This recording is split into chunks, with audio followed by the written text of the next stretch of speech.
everyone, and welcome back to For All Humans. From a Western understanding, it seems Islam has always been shrouded in mystery. There is so much misinformation and way too much attention is given to the controversial topics surrounding its religion.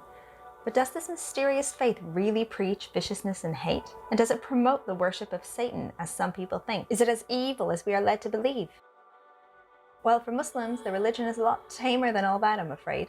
For Muslims, Islam is not just a religion that is practiced on Fridays, only to be put away during work and school hours. It does not only concern itself with moral ethics and the way to perform worship, but also includes manners and behaviors, social relationships and interactions, romance and children, even business transactions and politics. To a practicing Muslim, Islam is not confined to holy places, but is woven into the fabric of everyday choices and activities, so pretty much everyday life. When Prophet Muhammad was introducing Islam to his people, only one concept was addressed for 13 of the 23 years of his prophet.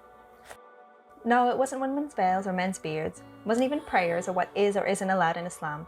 It was the concept of God and monotheism. Islam is built on believing in the oneness of God as the first of the prescribed 6 articles of faith, and the first of the 5 pillars of the religion, which we'll get into later. It is the testimony of a Muslim that he or she believes that none other is worthy of worship except God. In fact, Muslim is Arabic for a person who submits to God, which also means someone who adheres to the religion of Islam, Islam being the Arabic word for submission to God's will. Although monotheism is not unique since both Christianity and Judaism also practice it and are monotheistic religions, Islam's monotheism is detailed and precise. There are innumerable books dedicated to just this topic of the oneness of God, or Tawheed as it is called. It's a concept that specifies that God is one and unique, without any rivals, associates, partners, or peers in his essence and attributes. It means believing in Allah alone as God and Lord, and attributing to him alone all the characteristics of lordship and divinity. This is much different than Judaism that says the Jewish people are to worship one God, not because he is the one and only deity, but because he is a jealous God. You shall not make for yourself an idol or any likeness of what is in heaven above or on the earth beneath or in the water under the earth. You shall not worship them or serve them, for I, the Lord your God, am a jealous God. And Islam's monotheism does not allow for a God to have a son like in Christianity. The God of Islam doesn't share physical attributes with any of his creations, including us mortal beings.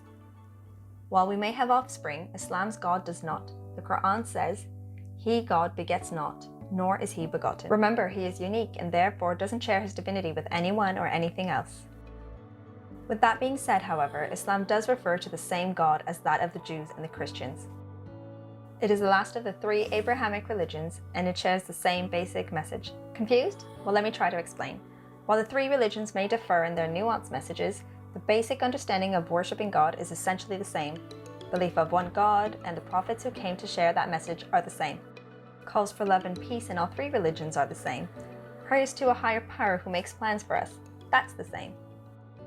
It's believed by Muslims, however, that it's the same God, the same message, just that the message of the previous religions has been changed over time, and Islam came to correct those changes to get back to the original true message. So let's get down to what Islam is all about. We begin with the core of Islamic beliefs.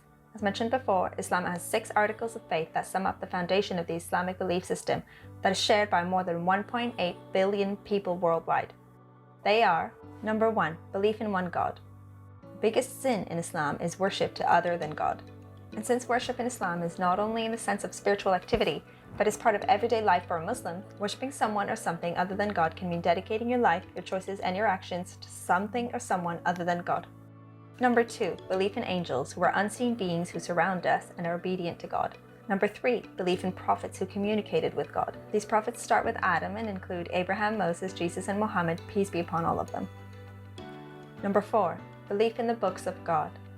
Muslims believe that God revealed his instructions through books to some of the prophets like the Psalms, Torah, and the Gospel. But over time, the original teachings of these books got distorted or lost. Muslims believe the Quran is God's final revelation given to Prophet Muhammad and that it has been fully preserved.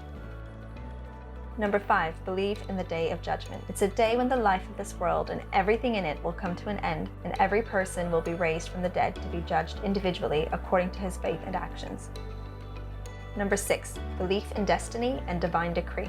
Muslims believe that since God is the sustainer of all life, nothing happens except by his will and with his full knowledge. This belief does not contradict the idea of free will. God does not force us. Our choices are known to God beforehand because His knowledge is complete. The 6 articles of faith essentially summarize the core beliefs. There are also 5 core formal religious rituals of worship, commonly known as the pillars of Islam. Number 1, the Shahada, or declaration of faith that there is only one God and that Muhammad is his messenger. This declaration is not a mere statement just to be uttered, but it must be shown in one's actions as well. Number 2, the 5 daily prayers. Muslims pray 5 times a day during the day directly to God, without anyone to intervene on their behalf. Through their prayers, Muslims can connect straight to God and find spiritual strength, peace of mind, and a break from the daily grind during their allotted prayer times spread out throughout the day. Number 3, paying zakat, a type of charity reserved for the poor and needy. Forget taxes, this type of charity is how Muslims take care of the people who are really in need, and it's the responsibility of every Muslim to pay yearly. Number 4, fasting for the month of Ramadan. For 1 month every year, Muslims are commanded to fast from pre-dawn to dusk to practice self-control, to focus on prayers and devotion, and to sympathize with those who have little or nothing to eat and who are in need. Number 5, forming Hajj, the pilgrimage to Mecca. Every able Muslim is required to perform this spiritual journey at least once in their lifetime. It is the great equalizer where everyone wears the same things, is treated in the same manner, and has to go through the same experiences. Islam also relies heavily on the teachings of the Prophet Muhammad through his sayings and his actions. Some of his core philosophies include: the actions of believers are judged by the intentions behind them. A good Muslim leaves what doesn't concern him and only looks for the best in others. A person can't be a true believer unless he loves for his brother or sister in humanity what he loves for himself. This is known as the golden rule and is found in other religions as well. One shouldn't harm himself or others. Everyone should be treated equally. No one is better than anyone else owing to their ethnicity, gender, or status. And finally, life is about gaining God's love by serving Him and by helping others, not by amassing wealth or striving for worldly gain. Essentially, to summarize, Prophet Muhammad stated, "I have only been sent to perfect moral character." And lastly, I would be remiss if I didn't mention Sharia law, which has truly been at the center of much controversy and debate in recent times. Sharia law is Islamic law, and its sole purpose is to preserve 5 things: religion, life, family, intellect, and wealth. Some contemporary scholars also add that Sharia law is meant to preserve justice or liberty as well. These are essential to human welfare and therefore must be protected by law at all times. So now that we know the core of Islam, is there a place for this religion in the world we live in today? Is Islam relevant in the 21st century in the same manner it was in the 7th century? Well, for all humans says yes. How? Well, let's see. In talking about equity and justice, Islam provides every individual with some basic socio-economic rights, such as the right to access factors of production, land, labor, and capital. So economic justice, the right to be heard and redress of grievances, legal justice, and the right to safety, education, satisfaction of basic needs, access to public property, etc., which is social justice. It is incumbent upon the rulers of the time to ensure that socio-economic rights of individuals are respected and fulfilled. As is stated in the Quran, "O you who believe, eat not up your property amongst yourselves unjustly, except it be as trade amongst you by mutual consent." The ayah specifies that any form of trade should be conducted upon mutual agreement. Thus, if Islam was the way of the world, some CEOs would not be able to build their companies on the backs of underpaid employees for grueling labor that doesn't allow them the time for bathroom breaks.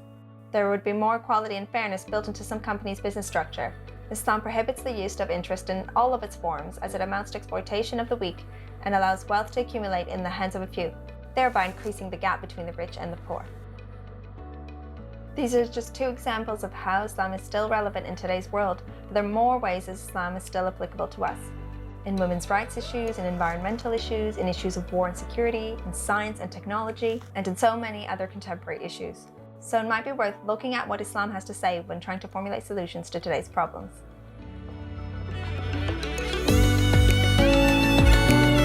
If you liked what you saw, please remember to like, comment, share, and let us know what you think in the comments section below. See you all next time.